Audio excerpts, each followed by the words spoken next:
Praise the Lord. கர்த்தருடைய பரிசுத்த நாமத்திற்கு மகிமை உண்டாவதாக. ஒரு புதிய மாதம், மே மாதம் 2026க்குள்ளே இந்த நாளிலே இந்த வேளையிலே நீங்களும் நானும் நுழைந்திருக்கிறோம். இந்த மாதத்தினுடைய 1ஆம் தேதியிலேயும் தேவனில் ஊழியங்கள், காட் ஷேடோ மினிஸ்ட்ரிஸ் ஊழியங்களுக்கு கர்த்தர் கொடுத்திருக்கிற வாக்குத்தத்த வார்த்தை, அதன் அடிப்படையிலான செய்தியை உங்களோடு கூட பகிர்ந்து கொண்டு உங்களோடு இணைந்து இந்த மாதத்தை கர்த்தர் தாமே நமக்கு ஆசீர்வதித்து வழிநடத்தும்படி நான் ஜெபிக்க விளைகிறேன். ஹல்லேலூயா. கர்த்தர் நல்லவர், அவர் கிருபைகள் என்றென்றுமாய் உள்ளது என்கின்ற வாழ்த்துதலோடு கூட வாக்குத்தத்தத்தோடு கூட இந்த மாதத்தின் வாக்குத்தத்த வார்த்தை உங்களுக்கு அறிமுகப்படுத்த விரும்புகிறேன். 71ஆம் சங்கீதத்தினுடைய 20ஆம் வசனம், குறிப்பாய் 20ஆம் வசனம், 71ஆம் சங்கீதத்தினுடைய 20ஆம் வசனத்தை நான் முதலாவது உங்களுக்கு வாசித்து காட்டுகிறேன். அநேக இக்கட்டுகளையும் ஆபத்துகளையும் காணும்படி செய்த என்னை நீர் திரும்பவும் உயிர்ப்பித்து திரும்பவும் என்னை பூமியின் பாதாளங்களிலிருந்து ஏற பண்ணுவீர். அநேக இக்கட்டுகளையும் ஆபத்துகளையும் காணும்படி செய்த என்னை நீர் திரும்பவும் உயிர்ப்பித்து என்னை பூமியின் பாதாளங்களிலிருந்து ஏற பண்ணுவீர். In English, you have made me see many troubles and calamities will revive me again from the depths of the earth. You will bring me up again. Psalm 71:20. Hallelujah, hallelujah. கர்த்தருடைய பரிசுத்த நாமத்திற்கு மகிமை உண்டாவதாக. பிரியமானவர்களே, இந்த வாக்குத்தத்த வார்த்தை ஒரு நம்பிக்கையூட்டும் வார்த்தையாக இருக்கிறது. இது ஒருவேளை தேவன் நேரடியாக ஒரு பரிசுத்தவானிடத்திலே அல்லது ஒரு பக்தனிடத்திலே, ஒரு விசுவாசியினிடத்திலே, ஒரு சீஷனிடத்திலே பேசின ஒரு நேரடி வார்த்தையாக இல்லாவிட்டாலும், தேவனோடு கூட நெருங்கி நடக்கின்ற ஒரு மனுஷன் தேவனுடைய காரியங்களை, தேவனுடைய கிருபைகளை, தேவனுடைய மகத்துவங்களை, அற்புதங்களை, வழிகளை தன்னுடைய வாழ்க்கையில அனுபவித்து வருகிற ஒரு மனுஷனுடைய ஒரு நம்பிக்கையின் பிரகடனமாக இருக்கிறது என்று நான் சொல்லுவேன். பிரியமானவர்களே, கடந்த நாட்களிலே இந்த சங்கீதத்தை வாசிக்கும் பொழுது 21 வசனங்கள் இந்த சங்கீதத்தில் உள்ளது. ஒவ்வொரு வசனத்தையும் நாம் தியானிக்கலாம். ஆனாலும் இந்த வாக்குத்தத்த வசனத்தின் ஒலிபரப்பிலே அவைகளை செய்வதற்கு நாம் நேரம் இருக்காது. ஆனாலும் இந்த 20ஆம் வசனமும் 21ஆம் வசனமும் என்னுடைய சூழல், என்னுடைய தனிப்பட்ட சூழல், என்னுடைய கேள்விகளுக்கு பதில் தரக்கூடிய, என்னை தட்டி எழுப்பக்கூடிய, எனக்கு தேவன் மேல் மறுபடியும் ஒரு ஆழமான நம்பிக்கையை வைக்கக்கூடிய வார்த்தைகளாய் என்னை நோக்கி புறப்பட்டு வந்ததை நான் கடந்த நாட்களிலே உணர்ந்தேன். அதை தியானிக்க கர்த்தர் ஒருவேளை பேர்பட்டதான சூழலிலே அநேகர் சென்று கொண்டிருப்பார்கள்.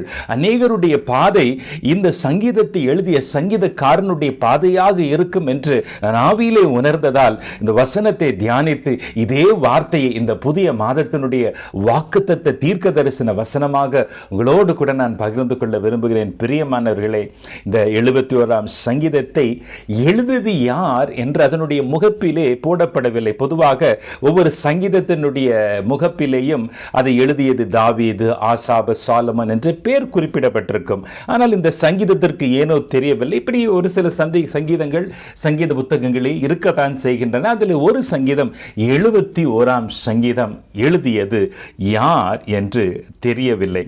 பிரியமானவர்களே, இதை முழுமையாக இந்த வாசித்து பார்ப்போமானால் பொதுவாக வல்லுநர்களும் வேத அறிஞர்களும் அல்லது வாசிக்கும் பொழுதே நமக்கு ஒரு காரியம் புலப்படுகிறது. இந்த சங்கீதம் ஒரு முதியவர் அல்லது ஒரு வாலிபன் அல்ல, ஒரு 50 அல்லது 50 வயதை தாண்டின ஒரு நடுத்தர வயது என்றும் சொல்ல முடியாது, அல்லது மிகவும் வயது சென்ற கிழவன் என்றும் சொல்ல முடியாது. ஒரு நடுத்தர அல்லது முதுமை பருவத்தை எட்டி இருக்கிற ஒரு மனுஷனுடைய ஒரு விண்ணப்பமாக இது இருக்கிறது என்று பார்க்கிறோம். The prayer of an aged believer என்று சொல்லுகிறார்கள். இந்த சங்கீதத்திலே இந்த வயதுக்கு வந்த ஒரு 50 வயதை அல்லது 50 வயதை தாண்டின 50-60களில் இருக்கக்கூடிய ஒரு விசுவாசியினுடைய அல்லது ஒரு பக்தனுடைய நம்பிக்கையை, கர்த்தர் மேல் அவன் வைத்திருக்கக்கூடிய நம்பிக்கையை சுட்டி காட்டக்கூடிய ஒரு சங்கீதமாகவும் இருக்கிறது. அது தேவனோடு கூட அவன் சிறு பிராயத்திலிருந்து அவன் நடந்ததினாலே, தேவனோடு கூட அவனுக்கு இருந்த ஐக்கிய உறவினாலே அவன் அடைந்த ஒரு பாக்கியத்தையும் அவனுக்குண்டான அனுபவத்தையும் வெளிப்படுத்துகிற ஒரு சங்கீதம் இருக்கிறது. இன்னொரு பக்கம் தனக்கு விரோதமாய் எழும்பி இருக்கிற சத்துருக்களினுடைய எதிர்ப்புகள், சத்துருக்களுடைய தீமைகள், தீவினைகளுக்காக அதிலிருந்து தான் காப்பாற்றப்பட வேண்டும், விடுவிக்கப்பட வேண்டும் என்று தேவனை நோக்கி ஏறெடுக்கும் விண்ணப்பமாகவும் இருக்கிறது. அது மாத்திரமல்ல, இந்த சூழலில் தன்னை விடுவித்து தன்னை மீட்டெடுத்து மறுபடியும் கர்த்தர் தன்னை ஆசீர்வதித்து உயர்த்த வேண்டும் என்று என்கின்ற விண்ணப்பத்தோடு கூட இந்த சங்கீதம் முடிகின்றது. பிரியமானவர்களே, இது இந்த நம்பிக்கை ஊட்டும் வார்த்தைகள். அதை நான் வாசித்தோம். 20ஆம் வசனம், இன்னும் சொல்ல போனால் அதனுடைய 21ஆம் வசனம் எப்படி இருக்கிறது என்றால், என் மேன்மையை பெருக பண்ணி என்னை மறுபடியும் தேற்றுவீர். நான் உன்னை மறுபடியும் தேற்றுவேன் என்கின்ற தேவனுடைய நேரடி வார்த்தை அல்ல. இந்த சங்கீதக்காரனுக்கு ஒரு நம்பிக்கை இருக்கிறது. கர்த்தர் என்னை ஆழங்களிலிருந்து ஏற பண்ணி என்னை மறுபடியும் தேற்றுவார், மறுபடியும் கட்டுவார், மறுபடியும் உங்களை உயர்த்துவார். ஹல்லேலூயா!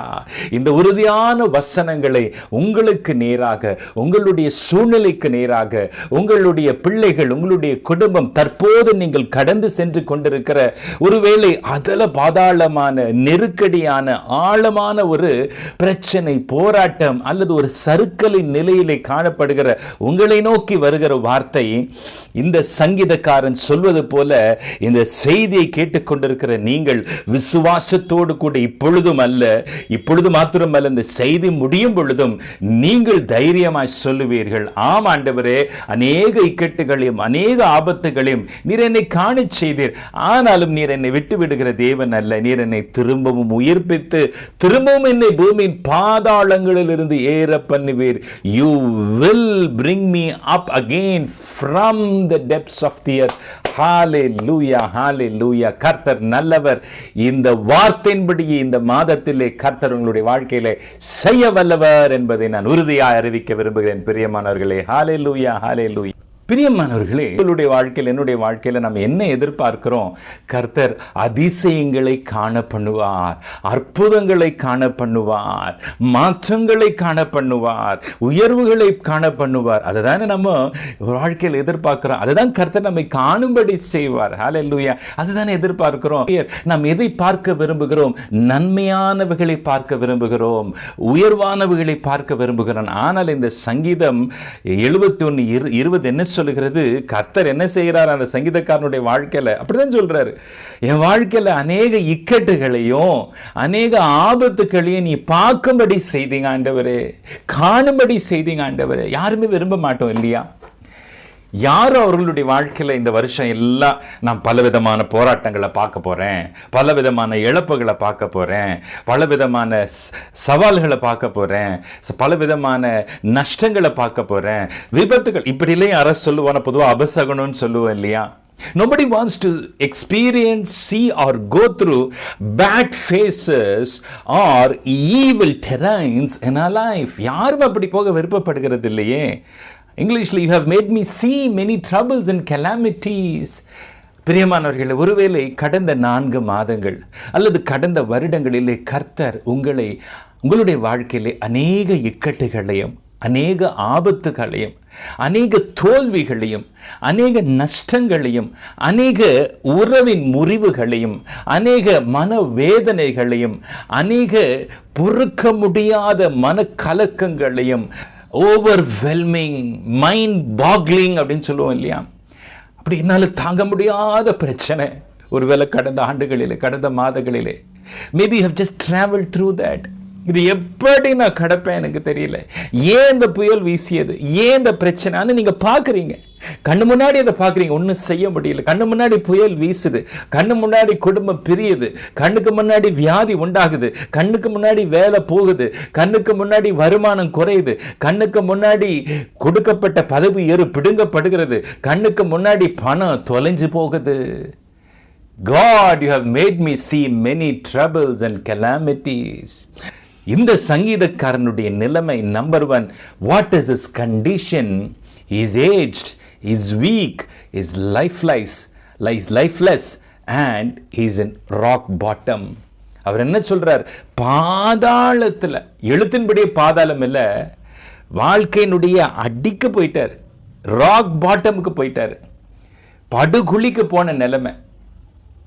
உயரத்தில் இருந்த அவர் ஒரு காலகட்டத்தில் இன்றைக்கு தாழ தள்ளப்பட்ட நிலைமையில அவர் காணப்படுகிறார். பிரியமான இந்த பின்னணியில் அல்லது எந்த பாதையில் அவர் கடந்து வந்து இந்த உறுதியான அறிக்கை செய்கிறார் தெரியுமா பிரியமானவர்களே? ஏற்கனவே சொன்னது போல எல்லா வசனங்களையும் இப்போ வாசிக்க முடியாது.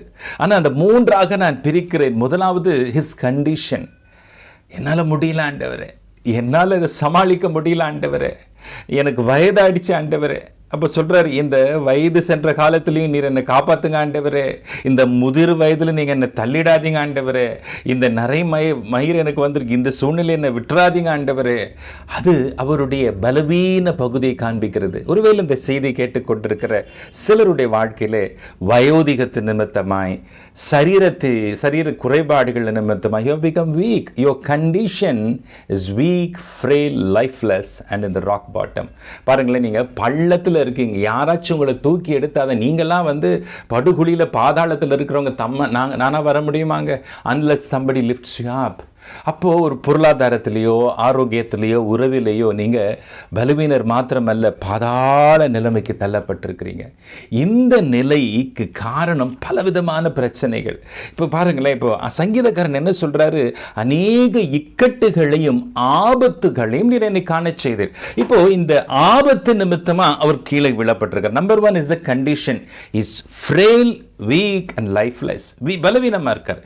ரெண்டாவது, ஏன் சடுதியில் அவருடைய வாழ்க்கையில் நேரிட்ட அல்லது வீசின ஒரு புயலின் நிமித்தமாய் இன்றைக்கு பொருளாதாரம் நல்லா இருந்த நிலை இன்றைக்கு பொருளாதாரம் ராக் பாட்டத்துக்கு போயிடுச்சு. ஏன்? திடீரென்று வாங்கின ஒரு கடனால, திடீரென்று குடும்பத்தில் உண்டான ஒரு வியாதியினால, திடீரென்று தொழில் ஏற்பட்ட நஷ்டத்தினால, திடீரென்று ஒரு வேலை இழப்பினால. All was going well, but because of a sudden storm or a sudden danger or an unexpected loss, அது ஒருவேளை இயற்கையாக நடந்திருக்கலாம் அல்லது சதி பண்ணின சத்துருக்களால் நம்முடைய வாழ்க்கையில் ஏற்பட்டிருக்கலாம்.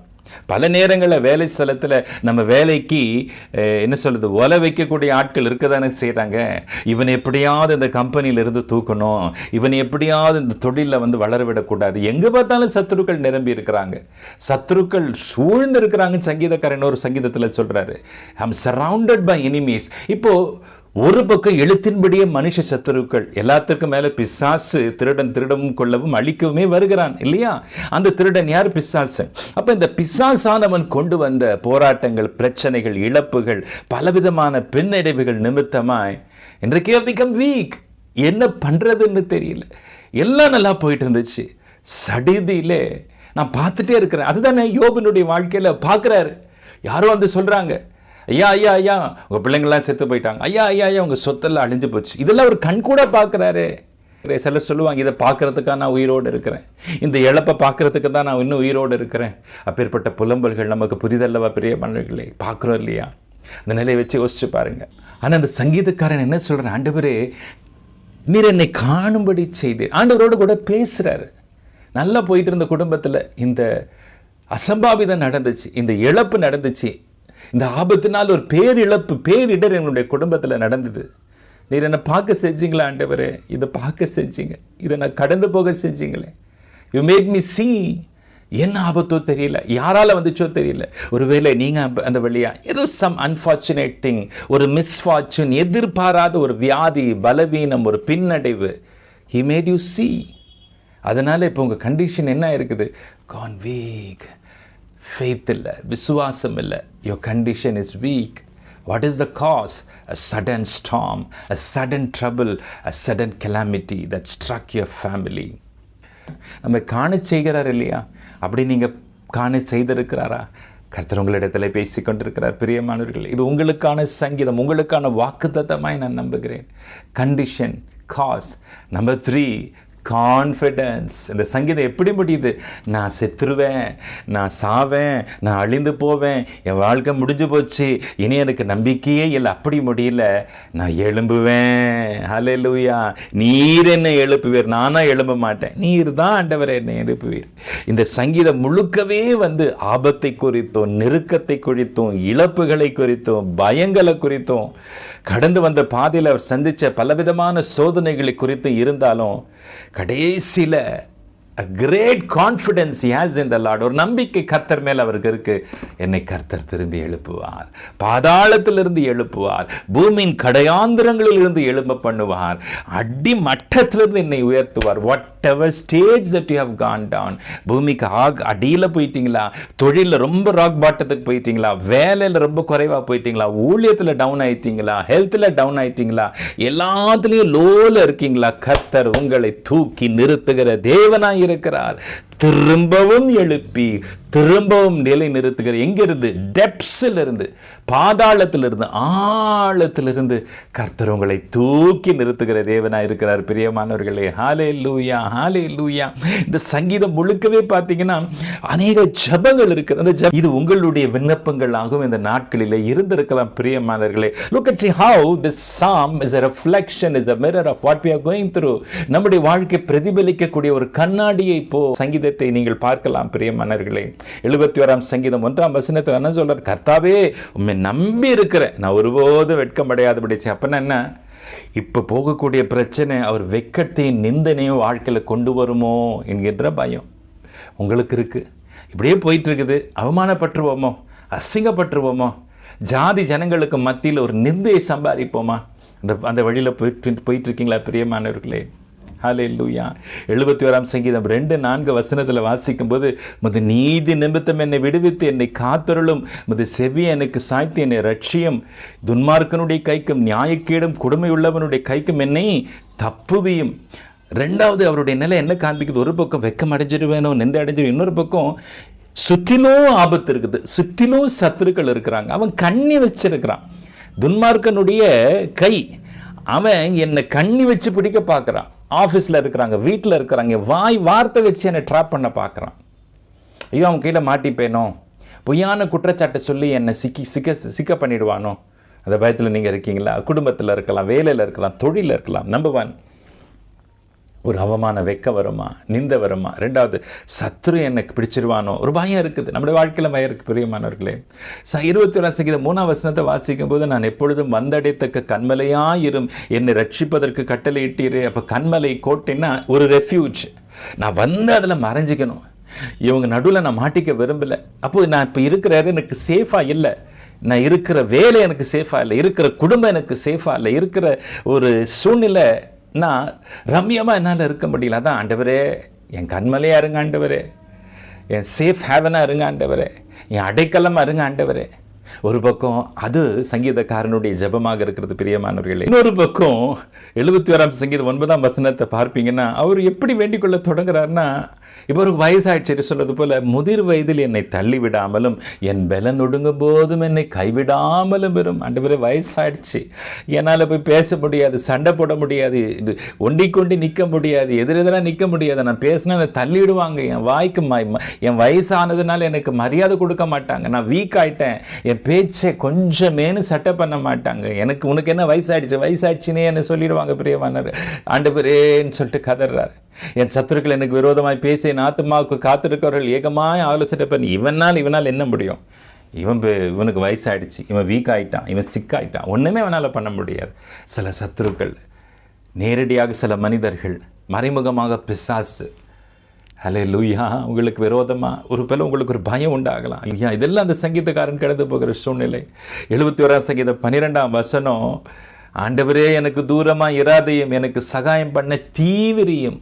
Lord make haste for me. அவசரத்தில் இருக்கிறாரு. அப்போ அவருடைய சூழ்நிலை எப்படி இருக்கிறது?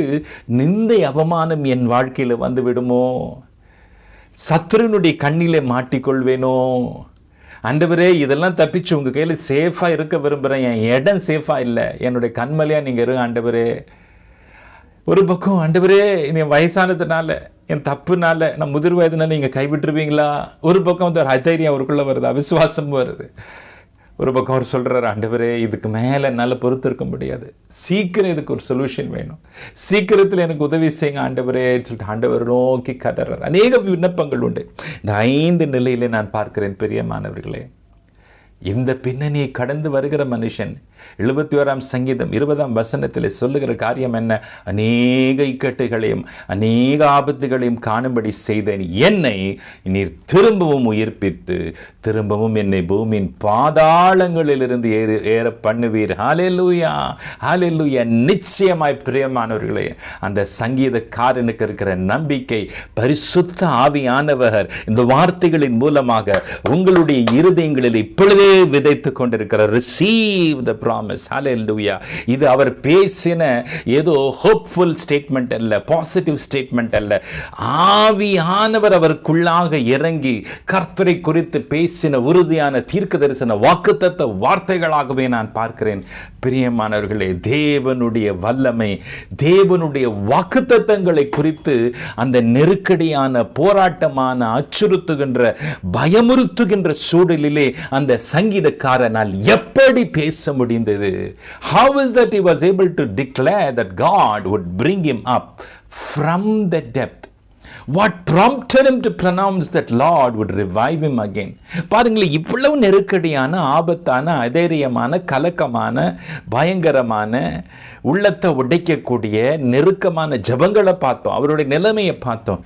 ஆனாலும் அவரால் எப்படி சொல்ல முடிகிறது, கர்த்தர் என்னை மீண்டவும் உயிர்ப்பிப்பார், என்னை எழுப்புவார், என்னை தூக்கி நிறுத்துவார் என்று அவரால் எப்படி சொல்ல முடிகிறது? பிரியமானவர்களே, எல்லா தேவ பிள்ளைகளுடைய பலன் பாருங்களேன். The strength and success of a child of God lies not in swimming with the tide but swimming against the tide. அது ஓடுகிற தண்ணியோடு கூட ஓடுறது அல்ல. விசுவாசினுடைய வாழ்க்கை தண்ணிக்கு எதிர் நீச்சல் அடிக்க தெரியணும். You must swim against the tide. அதற்காகத்தான் விசுவாசி இருக்கிறான். பிரியமானவர்களே, உலகத்தில் உங்களுக்கு உபத்திரம் உண்டு, ஆனாலும் திடன் கொள்ளுங்கள், நான் உலகத்தை ஜெயித்தேன். பலவிதமான போராட்டங்கள், பலவிதமான நெருக்கடிகள் வந்தாலும் நான் முன்னேறி செல்வேன், நான் முன்னேறி போவேன், நான் அதை உடைத்து செல்வேன். உம்மாலே நான் ஒரு சேனைக்குள் பாய்வேன், உம்மாலே நான் ஒரு மதிலை தாண்டுவேன். சேனையும் வரும், மதிலும் வரும், நாம் அதை முறியடிச்சு போவோம். இஸ்ரவேல் ஜனங்கள் செங்கடலை கடந்தார்கள், எரிகோ கோட்டை முறியடித்தார்கள், யோர்தானை கடந்தார்கள், கோலியாத்தை முறியடித்தார்கள். எத்தனை தடைகள், எத்தனை எதிர்ப்புகள், எத்தனை போராட்டங்கள், எத்தனை பாதாளங்கள், எல்லாவற்றையும் மேற்கொண்டு வர கர்த்தர் உதவி செய்தார் அல்லவா? That should be the spirit of the child of God. Hallelujah. ஒரு விசுவாசி தரிசித்தல்ல, அவன் விசுவாசித்து நடக்கிறான். பிரியமானவர்களே, இப்படியாக இந்த சங்கீதத்திற்குள்ளே இந்த சங்கீதக்காரனால் எப்படி அந்த ஒரு நம்பிக்கைக்குரிய ஒரு வார்த்தை சொல்ல முடிந்தது என்பதை குறித்து நான் வாசிக்கும் பொழுது, பார்க்கும் பொழுது ஒரு 3 குறிப்புகளை இந்த சங்கீதத்திலே என்னால் கண்டுபிடிக்க முடிந்தது. 3 திறவுகோல்கள். நெருக்கத்தில் இருக்கிறோமா, பிரச்சனையில் இருக்கிறோமா, போராட்டங்களை சந்தித்தோமா, இந்த சங்கீதக்காரன் 71ஆம் வசனம் 20-21 சொல்வது போல அதன் நடுவிலே கர்த்தர் என்னை பாதாளத்திலிருந்து எழுப்புவார், என் மேன்மையை உயர்த்துவார், என்னை பெருக பண்ணுவார், என்னை 71-21 சொல்வது போல என்னை மறுபடியும் தேற்றுவார் நீங்கள் சொல்ல வேண்டுமானால், அந்த வார்த்தைகள் உங்களுடைய வாழ்க்கையில் நிதர்சனமாக வேண்டுமானால் நீங்கள் செய்ய வேண்டிய 3 காரியங்களை இந்த சங்கீதம் நமக்கு போதிக்கிறது. பிரியமானவர்களே, இந்த நெருக்கத்தின் வழியில் ஆபத்துகளையும் இக்கட்டுகளையும் அனுபவித்த சங்கீதக்காரன் தன்னுடைய வாழ்க்கையிலே 3 காரியங்களை கடைபிடித்ததை, வெளிப்படுத்தியதை நமக்கு பாடமாக இந்த வசனத்திலே, இந்த சங்கீதத்திலே நாம் பார்க்கிறோம். பிரியமானவர்களே, முதலாவதாக 71ஆம் சங்கீதத்தினுடைய முதல் வசனம் நமக்கு என்ன சொல்கிறது? கர்த்தாவே, உம்மை நம்பி இருக்கிறேன், நான் ஒருபோதும் வெட்கமடையாதபடி செய்யும். கர்த்தாவே, உம்மை நம்பி இருக்கிறேன், நான் ஒருபோதும் வெட்கமடையாதபடி செய்யும். நம்பர் 1, முதலாவது பலவிதமான நெருக்கடிகளையும் இழப்புகளையும் அல்லது சோதனைகளையும் ஆபத்துகளையும் நீங்கள் சந்திச்சுட்டு வந்தீங்களா அல்லது சந்திச்சு கொண்டிருக்கீங்களா? Many troubles, many calamities, many privations, many losses. இந்த பாதையில் நீங்கள் கடந்து வரீங்களா? முதலாவது நீங்கள் செய்ய வேண்டியது, அதைத்தான் சங்கீதக்காரன் நமக்கு கற்றுக் கொடுக்கிறார் முதல் வசனத்திலே. ஹோப் கண்டினியூவலி, நம்பிக்கையில் நிலைத்திருங்கள். பாருங்களேன், ஆபிரகாம் விசுவாசத்தில் நிலைத்திருந்தான். வயது சென்றாலும் தேவன் மேல் வைத்திருந்த விசுவாசம் குறையல. அதனால தான் தன்னுடைய முதிர் வயதிலும் அவனால் பிள்ளை பெற்றுக்கொள்ள முடிந்தது. நீதிமானாகிய யோபை நாம் பார்க்கிறோம். அவனுக்கு நேரிட்ட ஆபத்து ஒருவேளை ஆபிரகாம் ஒரு கேள்வி. ஆனால் யோபு எழுத்தின்படியே பலவிதமான இழப்புகளை, நஷ்டங்களை, உயிரிழப்புகளை சந்தித்த மனிதன். பாருங்களேன், யோபு 13:15 யோபு சொல்லுகிறது என்ன? அவர் என்னை கொன்று போட்டாலும், ஆண்டவர் கொல்ல போறதில்லை, கொன்று போட்டாலும் நான் அவரிடத்தில் நம்பிக்கையாயிருப்பேன். 3ஆம் அதிகாரம் 10ஆம் வசனம் இப்படியாக சொல்லுகிறது, ஆனாலும் நான் போகும் வழியை அவர் அறிவார், அவர் என்னை சோதித்த பின் நான் பொன்னாக விழுங்க. என்ன ஒரு கான்ஃபிடன்ஸ் பாருங்களேன். யோபு சந்தித்த ஒரு சோதனையை, இழப்பை நம்ம யாரும் சந்திச்சதில்லை, சந்திக்கக்கூடாது. யோபு போல நமக்கு திராணி இருக்குமான்னு தெரியல. ஒரே நாளில் பிள்ளைகள் எல்லாம் சாகுறாங்க, ஒரே நாளில் சொத்தெல்லாம் போகுது, சொந்த மனைவியை தேவனை தூஷித்து சபிச்சு ஜீவனை விடு, அவ்வளவு நெருக்கம். ஒரு பக்கம் உறவு போயாச்சு, உடைமைகள் போயாச்சு, இன்னொரு பக்கம் உடல் பாதிப்பு, சரீரத்தில் பாதிப்பு, ஒருவேளை உற்ற துணை, வாழ்க்கை துணையை சாகு என்று சொல்லக்கூடிய அளவுக்கு நண்பர்கள் அவனுடைய சூழ்நிலையை புரிந்து கொள்ள முடியும். He was crushed bitterly on every side. நசுக்கப்பட்டான், ஒடுக்கப்பட்டான். ஆனால் அவருடைய நாவிலே காணப்பட்டது என்ன? நான் அவரில் நம்பிக்கையாக இருப்பேன், அவர் என்னை சோதித்த பின் பொன்னாக விளம்புவேன். அவருக்கு புரியுது, இது ஒரு சோதனை, நான் என்ன செய்யணும்? நான் நம்பிக்கையாக இருந்தா, நம்புவதற்கு எதுவே இல்லாத சூழ்நிலையிலே ஆபிரகாம் நம்பினான். நம்பக்கூடிய நிலையிலேயே இல்லை, அவ்வளவு எதிர்மறையான காரியங்கள் யோபனுடைய வாழ்க்கையில் நடக்குது. But still he hoped in the Lord. He held on to the hope. Hallelujah, hallelujah. பிரியமானவர்களே, உங்களுக்குள்ளேயும் எனக்குள்ளேயும் இருக்க வேண்டிய நம்பிக்கை என்ன பேர்பட்ட நம்பிக்கை? not a lifeless hope, it is a lively hope. It's a lively hope. ஜீவன் எல்லா சூழ்நிலை அது எப்படி இருக்கணும்னா, நொடுங்கி போயிடக்கூடாது, அவிந்து போயிடக்கூடாது. நேற்று வரைக்கும் உற்சாகமாக நம்புறது, இன்றைக்கி என்னத்தை ஆகுமோ ஏதாகுமோ. இல்லை பிரியமானவர்களே, your hope should not die, your hope should not go to sleep, your hope should not be deceased, your hope should not lie in bed. உங்கள் விசுவாசம், உங்கள் நம்பிக்கை ஜீவனுள்ளதாக இருக்க வேண்டும் பிரியமானவர்களே. ஆபிரகாமினுடைய வாழ்க்கையிலே, யோபினுடைய வாழ்க்கையிலே நம்பிக்கை இழக்கவே இல்லை. யோபனுடைய வாழ்க்கையிலே நடந்தது என்ன? இரட்டிப்பான ஆசீர்வாதங்களை பின்னாடிலே பெற்றுக்கொண்டான். எழுத்தின்படியே சோதித்த பின் பொன்னாக விளங்கினான். ஆபிரகாம் நம்பிக்கையிலே நிலைத்திருந்ததினாலே ஒரு வாக்குத்தத்தம் பண்ணப்பட்ட குமாரனை பெற்றான். அந்த குமாரன் ஒரு தேசமாக உருவெடுத்தது. See what outcome you get, what blessing you get. அதனால தான் சங்கீதக்காரன் சொல்லுகிறார், நான் பாதாளத்தில் தான் இருக்கிறேன், நீர் ஆபத்துகளை காண செய்தீர், இக்கட்டுகளை காண செய்தீர், நான் உங்கள் இடத்துல நம்பிக்கையாக இருக்கிறேன். அப்போ நீர் என்னை திரும்பவும் பூமியின் பாதாளங்களிலிருந்து ஏற பண்ணுவீர். 21ஆம் வசனம் என்ன? என் மேன்மையை பெருக பண்ணி என்னை மறுபடியும் தேற்றுவீர். ஹல்லேலூயா. அவர் உங்களுடைய மேன்மை பெருக பண்ணுவார், உங்களை மறுபடியும் தேற்றுவார். ஹல்லேலூயா. ஏற பண்ணுவது ஸ்டேஜ் நம்பர் 1, மேன்மை பெருக பண்ணுவது ஸ்டேஜ் நம்பர் 2. ஹல்லேலூயா. உங்களை தேற்றுவார், உங்களை ஸ்ட்ராங் ஆக்குவார் ஸ்டேஜ் நம்பர் 3. பிரியமானவர்களே, அதற்கு நாம் செய்ய வேண்டிய திறவுகள் காரியம். முதலாவது திறவுகள் என்ன? நம்பிக்கையில் உறுதியாய் நிலைத்திருங்கள். hope continually, my dear brother, my dear. இரண்டாவதாக 71ஆம் சங்கீதத்தினுடைய 14ஆம் வசனத்திலே நாம் வாசிக்கிறோம். சங்கீதம் 71:14, நானோ எப்பொழுதும் நம்பிக்கை கொண்டிருந்து மேன்மேலும் உம்மை துதிப்பேன், நான் இன்னும் துதிப்பேன். 6ஆம் வசனத்திலே, 8ஆம் வசனத்திலே, 14ஆம் வசனத்திலே, 22ஆம் வசனத்திலே துதிப்பேன் துதிப்பேன் துதித்து கொண்டே இருப்பேன் என்கின்ற வார்த்தை திரும்ப திரும்ப வருகிறது. பிரியமானவர்களே, ஒரு பக்கம் இந்த சங்கீதக்காரன், ஆண்டவரே இந்த நெருக்கத்திலிருந்து, இந்த சத்துருவின் போராட்டத்திலிருந்து என்னை விடுவிக்க மாட்டீரோ, என்னை கைவிற்றுவீரோ, அப்பேற்பட்ட கலக்கமான ஜபங்கள் ஒரு பக்கம் அவர் ஏறெடுத்தாலும், ஏன்னா அவர் பலவீனப்பட்டுட்டார், வயதாயிடுச்சு. ஒரு பக்கம் அப்படி இருந்தாலும், இன்னொரு பக்கம் அவர் கர்த்தரை நான் துதிப்பேன், இன்னும் அதிகமாக துதிப்பேன், இன்னும் துதித்து கொண்டே இருப்பேன் என்று சொல்லுகிறார். பாருங்களேன் பிரியமானவர்களே, நம்ம ஒரு அனுகூலமான, இனிமையான, நல்லாத ஒரு எல்லாம் நல்லா போயிட்டு இருக்கிற சூழ்நிலையில் நம்ம பாடுவதோ, துதிப்பதோ, உயர்த்துவதோ, தட்ஸ் வெரி ஈஸி, அது ரொம்ப லகுவாக வந்துடும். ஆனால் நஷ்டத்தின் மேல் நஷ்டம், பிரச்சனையின் மேல் பிரச்சனை, ஜான் ஏறனா முளம் சறுக்குது, இந்த மாதம் எனக்கு ஏதோ நன்மை நடக்கும்னா இந்த மாதமும் ஏமாற்றம், ஒரு நன்மை நடக்கும்னு நினச்சா 4 தீமை வருது, ஒரு வியாதி போயிடுச்சுன்னா 3 வியாதி வருது. இப்படி பிரச்சனைக்கு மேலே பிரச்சனை, அநேக இக்கட்டுகள், அநேக ஆபத்துகள். அதான் சங்கீதக்காரன் சொல்லுகிறார், நாட் 1 2 பட் மெனி. இப்பேற்பட்ட பிரச்சனையும் போராட்டம் நம்முடைய வாழ்க்கையில் வரும்போது சற்று யோசித்து பாருவோம். நம்ம ஒருவேளை ஆசீர்வாதம் வரதில்லை, ஆசீர்வாதம் மறுக்கப்படுவது, தாமதமாகிறது, அல்லது திருப்பமனை நடக்கிறதில்ல. இது நிமித்தமாக ஒரு பக்கம் நிந்தனை, வேதனை, சோதனை, அநேகருடைய இக்கட்டுகள், அநேக சிலருக்கு பழமொழி போல நம்ம வாழ்க்கை மாறிடுது. அநேகர் பார்த்து பேசக்கூடிய லெவலுக்கு யோபினுடைய வாழ்க்கையில் அது நடந்ததல்லவா? நம்ம என்ன செய்வோம்? போதும் ஆண்டவரே, எனக்கு ஒன்றும் தேவையில்லை, நான் சர்ச்சுக்கு போக மாட்டேன், நான் ஆராதிக்க மாட்டேன், ஜெபிச்சு என்ன பிரயோஜனம், உபவாச ஜெபத்துக்கு போய் என்ன பிரயோஜனம்? ஒரு சோர்வு வரதான் செய்யும் பிரியமானவர்களே. We get so depressed and we get so distressed. Problems are too many when we are crushed on all sides. எலியானுடைய வாழ்க்கையில் அதுதான் நடந்தது. எலியாவுக்கு ஒரு அச்சுறுத்தல் வந்தது. எலியா மனம் அழுத்தத்தினால மனம் முடிகிறாரு. போய் ஒரு பக்கம் சூரச்செடி கீழே, இன்னொரு பக்கம் கெபிக்குள்ளே படுத்து தூங்குறாரு. நான் போக மாட்டேன், எதுக்கு ஒழியும், நான் சாகிறதே மேல், என் ஜீவன் எடுத்துக்கொள்ள ஆண்டவரே. So depressed, so distressed, so distraught Elijah was. ஏன் பிரச்சனைகள், போராட்டங்கள் நம்ம அப்படி ஆக்கிடும் பிரியமானவர்களே. ஆனால் அதே நேரத்தில் இன்னும் 2 பரிசுத்தவானவங்களை காண்பிக்கிற, முக்கியமாக பவுல் மற்றும் சீலா, அவங்களுடைய வாழ்க்கையில் நடந்த ஒரு சம்பவம் சிந்திக்கக்கூடியதாக இருக்கிறது. 2 ஊழியர்கள் பவுலும் சீலாவும் கர்த்தருடைய ஊழியத்தை நிறைவேற்றி கொண்டு போகும் பொழுது அப்போஸ்தலர் நடபடிகள் 16ஆம் அதிகாரத்தில் ஒரு சுவாரஸ்யமான சம்பவம் நடக்குது.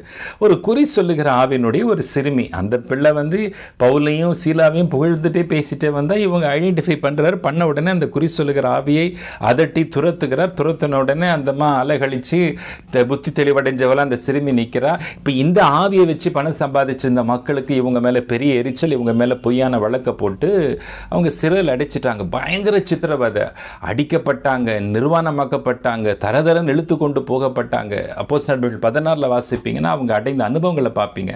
இத்தோடு கூட அவங்கள ஒரு உள்ளான சிறையில் போட்டு அவங்க 2 காலையும் தொழுவ மரத்தில், நீங்கள் பார்க்குறீங்க, தொழுவ மரத்தில் கட்டிட்டாங்க. அப்போ அவங்க காலை அவங்க நகர்த்தவே முடியாது. அதாவது ஏதோ செயினை கட்டி வைக்கிறது இல்லை, அது 2 முட்டிகளையும் கால்களையும் அப்படி க்ரஷ் பண்ணும். அவ்வளவு வலி, வேதனை. அதை ஓடி போகக்கூடாதுன்றதுக்கு மாத்திரம் அல்ல, it's a form of punishment. அப்போ அந்த தொழுவ மரத்தில் ஏற்கனவே நாள் முழுவதும் பட்ட பாடு, நிந்தனை, அடி, வேதனை, அதனால வலி. ஒரு பக்கம் ஊழியத்துக்கு இது ஆயிடுச்சே அப்படின்ற இன்னொரு வேதனை, இன்னொரு பக்கம் சரீரத்தில் காலில் பயங்கர வேதனை. இதில் புலம்போவோ, அழவோ, முறையிடவோ, ஆண்டவரே ஆண்டவரேன்னு தான் சிலருக்கு அல்லது பலருக்கு கேட்க தோணும். ஆனால் வேதம் சொல்லுகிறது, அப்போஸ்தலர் நடபடிகள் 16, 25, 26 அவர்கள் ஜெபம் பண்ணி தேவனை நோக்கி பாடி துதிக்க தொடங்கினார்களாம். பிரியமானவர்களே, எப்பேற்பட்ட நெருக்க, எழுத்தின்படியே ஒரு சிறையிலே, ஒரு பாதாளத்திலே, அந்த நாளிலே அவங்க பல ஆபத்துகளையும் இக்கட்டுகளையும் பார்த்துட்டாங்க. இப்போ ஜெயிலில் தள்ளப்பட்டிருக்கிறாங்க. இவங்க செஞ்ச காரியம் என்ன? அழலை, முறையிடலை, திட்டலை, கர்த்தரை நோக்கி துதித்தாங்க. கர்த்தரை நோக்கி ஜெபிச்சு அடுத்த ஸ்டெப் என்ன? they started singing hymns unto God. வேதம் சொல்லுறது, உடனடியாக அங்கே ஒரு பூமி அதிர்ச்சி உண்டாகி இந்த பூமியின் அஸ்திபாரங்கள் அசைக்கப்பட்டது. இவங்க பாடினதை சிறைக்கதிகள் பக்கத்தில் இன்னொரு ஜெயிலில் இருந்தவங்கெல்லாம் கேட்குறாங்க. அவங்களுடைய கதவுகளும் திறக்கப்படுது, தாழ்பாள்கள் முறிக்கப்படுது. ஒரு க்ஷண பொழுதுல பெரிய ஒரு அற்புதம், ஆச்சரியமான ஒரு அடையாளம், அங்கே ஒரு அற்புதம் நடக்குது. பிரியமானவர்களே, கட்டப்பட்ட மனிதர்களுடைய சங்கிலிகள் எல்லாம் தேவனுடைய வல்லமையினால் ஒரு நொடி பொழுதிலே முறியடிக்கப்பட்டது. பிரியமானவர்களே, அந்த ஒரு சில காரியங்கள் நடந்த பின்பு அந்த இருவரையும் அவங்க தப்பிச்சு போகலை. மிகுந்த கனத்தோடு மரியாதையோடு கூட அந்த சிறையிலிருந்து அவர்கள் வெளியே வந்தார்கள். எப்படி தெரியுமா? தொடர்ந்து நம்ம வாசிக்கிறோம், அந்த சிறை அதிகாரி இயேசுவை ஏற்றுக்கொள்ளுகிறார். அன்றைக்கே ரட்சிப்பை அவர்கள் ரட்சிக்கப்பட்டு ஞானஸ்தானம் பெற்றுக்கொண்டு முழு குடும்பமும் இயேசுவினுடைய பிள்ளைகளாய் மாறுகிறார், ரட்சிப்பை அடைகிறார்கள். பாருங்களேன், ஊழியம் செய்ததுனால ஒரு பாடு, நிந்தனை, அவமானம், சோதனை, வேதனை, நெருக்கடி. அதில் அவங்க what did they choose to do? They sang, they praised, துதிக்கும் பொழுது கர்த்தர் அவர்களை விடுவித்தது மாத்திரமல்ல, கனத்தையும் மகிமையும் அவர்கள் மூலமாக ஏற்படுத்தி அந்த குடும்பத்தினுடைய ரட்சிப்புக்கு அவர்களை பயன்படுத்தினார். ஹல்லேலூயா, ஹல்லேலூயா. சங்கீதக்காரன் சொல்வது போல நாமளும் சொல்ல தெரியணும் பிரியமானவர்களே, அநேக இக்கட்டுகளையும் அநேக ஆபத்துகளையும் காணும்படி செய்த என்னை நீர் திரும்பவும் உயிர்ப்பித்து திரும்பவும் என்னை பூமியின் பாதங்களில் இருந்து ஏற பண்ணுவீர். அப்படி தான் நடந்துச்சு. எப்படி? முதலாவது நம்ம பார்க்குறோம், யோபு ஆபிரகாமினுடைய வாழ்க்கையில் இந்த சங்கீதக்காரனுடைய அறிக்கை போல he hoped continually, நம்பிக்கையில் நிலைத்திருந்தான். இரண்டாவது நாம் பார்க்கிறோம், he prayed the praising confidently. இரண்டாவது குறிப்பு என்ன? துதியிலே நிலைத்திருந்தான். துதித்து பாடுவதிலே நாம் நிலைத்திருக்கணும் பிரியமானவர்களே. எக்காலத்திலும் நான் கர்த்தரை ஸ்தோத்திரிப்பேன், எப்பொழுதும் அவரை துதிக்கும் துதி என் வாயில் இருக்கும். அதனால் அது உங்களை சொல்ல முடியுதா? இன்றைக்கு உங்களுடைய சூழலை பார்த்து நீங்கள் முறையிடுறீங்களா, புலம்புறீங்களா, அழுறீங்களா, வேதனையாக இருக்கீங்களா பிரியமானவர்களே? இன்றைக்கு பரிசுத்த ஆவியானவர்களோடு கூட இடைப்படுகிறார். மகனே மகளே, stop murmuring, start praising, stop grumbling, start glorifying God. Hallelujah. நீ முறுமுறுக்கிறத விட்டு தேவனை மகிமைப்படுத்த தொடங்கு. ஹல்லேலூயா. நீ புலம்புறதை விட்டு தேவன் புகழ்ந்து பாட தொடங்கு. ஹல்லேலூயா. கர்த்தர் மெய்யாகவே உன்னை உயிர்ப்பித்து உன்னை பாதாளங்களில் இருந்து ஏறி வர பண்ணுவார் என்பதிலே சந்தேகமே இல்லை பிரியமானவர்களே. மூன்றாவதாக பிரியமானவர்களே, நம்பிக்கையில் நிலைத்திருக்கணும், நம்முடைய துதியில் நிலைத்திருக்கணும். மூன்றாவதாக 71ஆம் சங்கீதம் 16ஆம் வசனத்தில் நாம் வாசிக்கிறோம், கர்த்தராகிய ஆண்டவருடைய வல்லமையை முன்னிட்டு நடப்பேன், உம்முடைய நீதியை பற்றியே மேன்மை பாராட்டுவேன். I will go in the strength of the Lord God. I will make mention of thy righteousness, even of thine only. Hallelujah, hallelujah. பாருங்களேன், ஒரு பக்கம் நமக்கு ஆபத்துகளோ நெருக்கடிகளோ பலவிதமான இன்னல்கள் நீரிடும்போது ஒரு பக்கம் துதிப்பதை நிறுத்துவோம், வேத வாசிக்கிறதை நிறுத்துவோம், அல்லது சபைக்கு போகிறத நிறுத்துவோம். எல்லாத்துக்கும் மேலே கர்த்தரை குறித்து சாட்சியாய் அறிவிக்க, உங்களுடைய வாழ்க்கையில் கர்த்தர் செய்த அற்புதங்களையும் அடையாளங்களையும் பேசாதபடிக்கு நம்முடைய வாய் அடைச்சு போகும். கர்த்தர் பெரிய காரியங்களுடைய வாழ்க்கையில் செய்திருப்பார். அல்லேலூயா. கொஞ்சம் யோசிச்சு பாருங்களேன். இஸ்ரவேல் ஜனங்களுடைய வாழ்க்கையிலே பயங்கரமான அடிமைத்தன பூமி ஆகிய ஆலோட்டிகளினுடைய பாடுகளிலிருந்து கர்த்தர் ஆச்சரியமாக செங்கடல் வழியாக அவங்களை விடுவித்து கொண்டு வந்தார். அதெல்லாம் நல்லா பாடி புகழ்ந்து கர்த்தரை ஸ்தோத்தரிச்சாங்க. ஆனால் அதுக்கு அப்புறம் ஒரு எரிகோ வரும் பொழுதோ, அதுக்கப்புறம் ஒரு வனாந்திரத்தை அவங்களுக்கு சாப்பாடு பிரச்சனை வரும் பொழுதோ, தண்ணீர் பிரச்சனை வரும்போது சோர்ந்து போனாங்க. அப்போ கர்த்தர் செய்த நன்மைகளை நினைத்து கூட பார்க்கல. பிரியமானவர்களே, இது எதை குறிப்பிடுகிறது? எல்லா சூழ்நிலையிலையும் நாம் அவருடைய நீதியை அறிவிக்கிறவர்களாக இருக்கணும் பிரியமானவர்களே. நல்லா இருந்தால் ஊழியம் செய்வேன், எனக்கு பிரச்சனை நான் சொல்ல மாட்டேன். இல்லை பிரியமானவர்களே. How do you come out of the pit?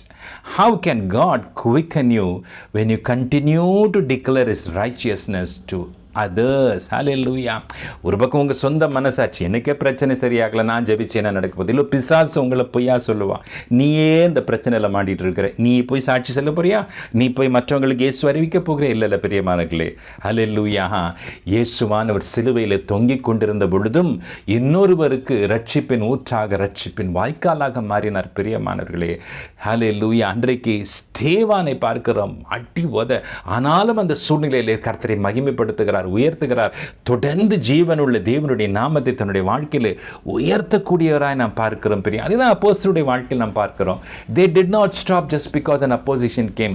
எவ்வளவாய் ஒடுக்கப்பட்டார்களோ, எவ்வளவாய் நசுக்கப்பட்டார்களோ, அவ்வளவாய் ஊழியம் பெருகியது, அவ்வளவாய் அவர்களுடைய சுவிசேஷம் பெருகிற்று என்று வேதத்திலே நாம் வாசிக்கிறோம் பிரியமானவர்களே.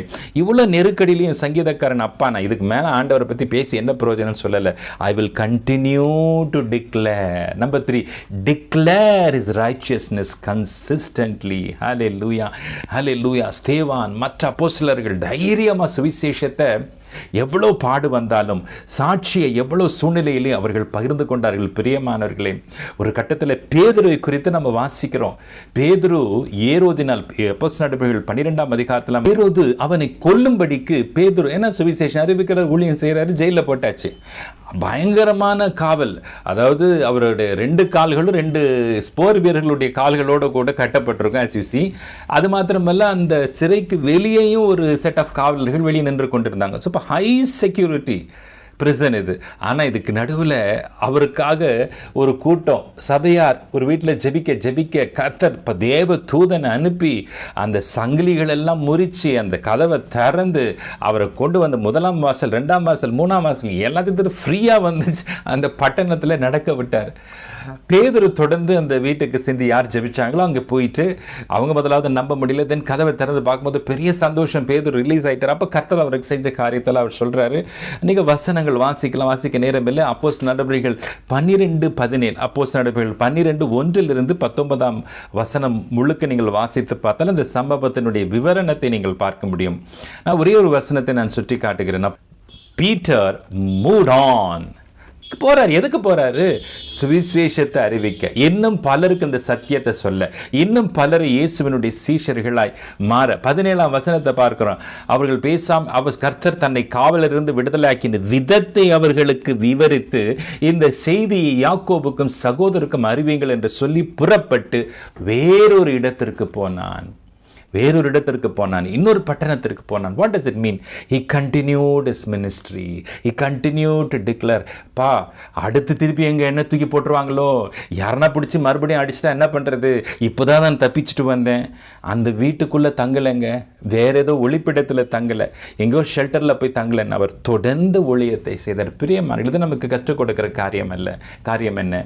உங்களுடைய ஆபத்துகளிலே, உங்களுடைய இக்கட்டுகளிலே சோர்ந்து போய் அப்பா பட்ட பாடு போதும், பட்ட சோதனை போதும், பட்ட வேதனை போதும், இத்தோட என் ஊழியத்தை நிறுத்திக்கிறேன், இத்தோட என்னை நிறைய பேர் மிரட்டிட்டு போயிருப்பாங்க, நிறைய பேர் திட்டிட்டு போயிருப்பாங்க. இதுக்கப்புறம் நீ ஊழியம் செய்வியா, இதுக்கப்புறம் நீ சத்தியத்தை அறிவிப்பியா, ஏதோ ஒரு பிரச்சனை ஆயிருக்கும்.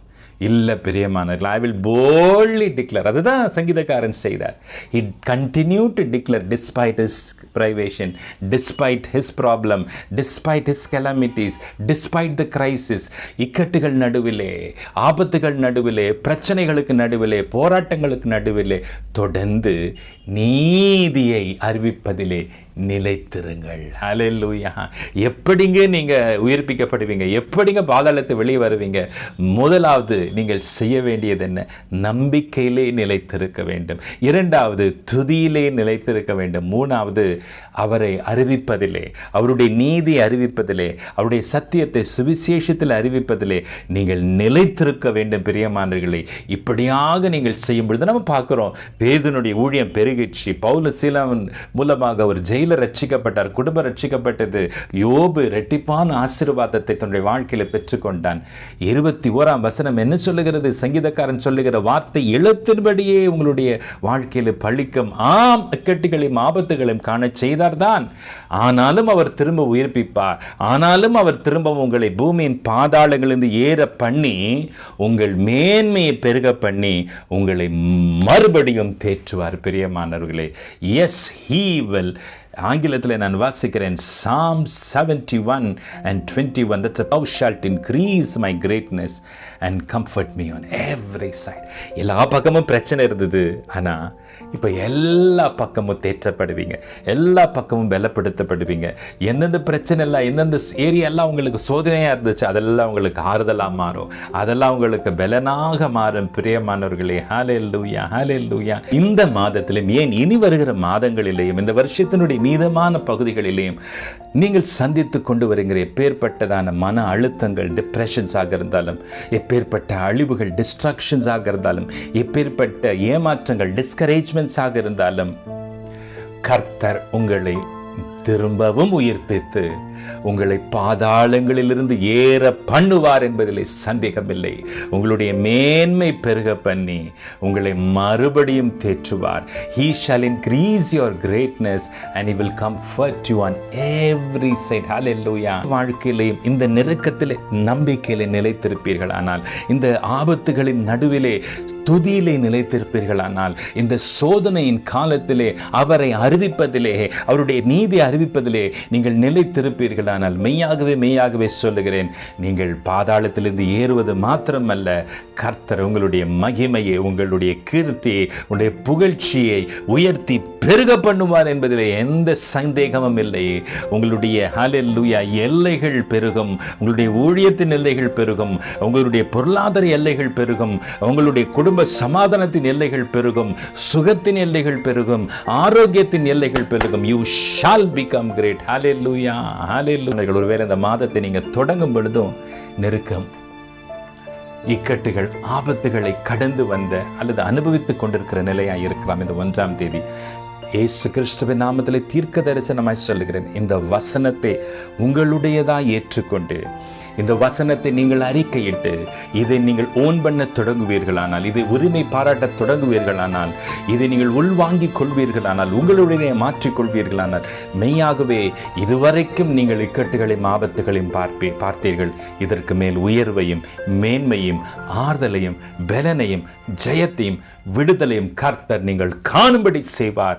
உங்களை அதிசயங்களை காண பண்ணுவார். பிரியமானவர்களே, கர்த்தருடைய வார்த்தை உண்மை உள்ளது. அது ஒருபோதும் உன்னுடைய வாழ்க்கையிலே நிறைவேறாமல் போகாது. பிரியமானவர்களே, நம்புங்கள், சுதந்திரங்கள். நாம் ஜெபிப்போம். அன்பின் ஆண்டவரே, இந்த புதிய மாதத்திற்காக நன்றியோடு துதிக்கிறோம், ஸ்தோத்திரிக்கிறோம். மெய்யாகவே இன்றைக்கு எங்களோடு கூட பேசின வார்த்தைகளை நாங்கள் எங்களுடைய சூழ்நிலைகளுக்காக நாங்கள் எடுக்கிறோம், உரிமை பாராட்டுகிறோம் ராஜா. ஆம் தகப்பனை, இக்கட்டுகளையும் ஆபத்துகளையும் எங்களை காண செய்தீர். ஆனாலும் இந்த மாதத்தில் எங்களை நீர் உயிர்ப்பித்து திரும்பவும் எங்களை பூமியின் பாதாளங்களிலிருந்து ஏறி வர பண்ணுவீர் ஆண்டவரே. அது மாத்திரமல்ல, எங்கள் மேன்மையை பெருக பண்ணி எங்களை மறுபடியும் தேற்றுவீர், எல்லா பக்கமும் தேற்றுவீர் ஆண்டவரே. இந்த வசனத்திற்காக உமக்கு நன்றி, நன்றி, நன்றி. இந்த வசனத்தை இனி கேட்க போகிற ஒவ்வொருடைய வாழ்க்கையிலே இந்த வசனம், இந்த அனுபவம் நிதர்சனமாகட்டும் கர்த்தாவே. இயேசுவின் நாமத்தில் ஜெபிக்கிறோம் எங்கள் நல்ல பிதாவே. ஆமேன், ஆமேன், ஆமேன். கர்த்தர் மெய்யாகவே உங்களை உயிர்ப்பித்து உங்களை பாதாளங்களிலிருந்து ஏறி வர பண்ணுவார், மேன்மை பெருகுவார், எப்பக்கத்திலும் உங்களை ஆற்றி தேற்றி பலப்படுத்துவார். ஆமேன். இந்த வசனம், இந்த வாக்குத்தத்த வார்த்தைகள் உங்களுக்கு பிரயோஜனமாக இருந்திருக்குமானால் பிறரோடு கூட பகிர்ந்து கொள்ளுங்கள். அவர்களும் பலனடைவார்களாக, ஆசீர்வதிக்கப்படுவார்களாக. சமூகம், கர்த்தருடைய சமாதானம், கர்த்தருடைய ஆசீர்வாதம் உங்களோடும் குடும்பத்தாரோடும் நிலைத்திருப்பதாக. ஆமேன், ஆமேன், ஆமேன். God bless you, God bless you. Shalom, shalom, shalom.